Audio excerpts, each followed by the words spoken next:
ઉપલેટા મોજ નદીને કાંઠે વર્ષો જૂનું સોમનાથ મંદિર આવેલું છે, જ્યાં બાજુમાં જ મોજ નદી કલકલ કરતી વહી રહી છે અને શ્રાવણ માસના તહેવારોમાં આ મંદિર પર દર વર્ષે એક સુંદર મેળો ભરાય છે, જ્યાં હજારો શ્રદ્ધાળુઓ સોમનાથ મહાદેવના દર્શન કરવા માટે આવતા હોય છે। ત્યારે આજે હિન્દુ માસ પ્રમાણે શ્રાવણ સુદ પૂનમ એટલે કે રક્ષાબંધનનો પવિત્ર તહેવાર અને આ પવિત્ર પૂનમના દિવસે બ્રાહ્મણો દ્વારા જનોઈ બદલવામાં આવતી હોય છે।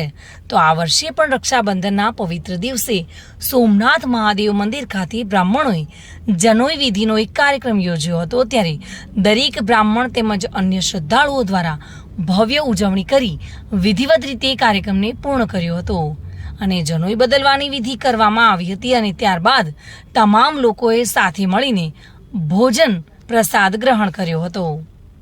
ઉપલેટા બ્રહ્મ સમાજ આજે સોમનાથ મહાદેવના સાનિધ્યમાં ઉપલેટાના સૌ બ્રાહ્મણો દ્વારા અમારો આ વૈદિક ઉપાકર્મ સંસ્કાર સંપન્ન કરવામાં આવે છે।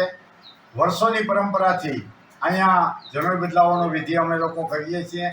બધા ભૂદેવો ઉત્સાહ અને આનંદથી અહીંયા ઉપસ્થિત રહે છે। વેદોક્ત વિધિથી અમે આજે જનોઈ બદલાવાનો કાર્યક્રમ કરીએ છીએ અને આ પૂજા વિધિનું મહત્વ એ છે કે વાર્ષિક યજ્ઞ અમારો છે। વેદની અંદર અમારા દ્વારા જે કાંઈ દોષ ઉત્પન્ન થયેલા હોય, માલિન્ય થયેલું હોય એનું નિરાકરણ કરવા માટેનો આ વિધિ છે। સપ્તર્ષિ માતા અરુંધતી અને ભગવાન વિષ્ણુની ઉપાર્જન કરવામાં આવે છે, એનું પૂજન કરવામાં આવે છે, તર્પણ કરવામાં આવે છે અને વિષ્ણુ ભગવાનની સાનિધ્યમાં બધા ભૂદેવો નવું જનોઈ ધારણ કરે છે। શુભમ ભવતુ કલ્યાણમસ્તુ તન્મે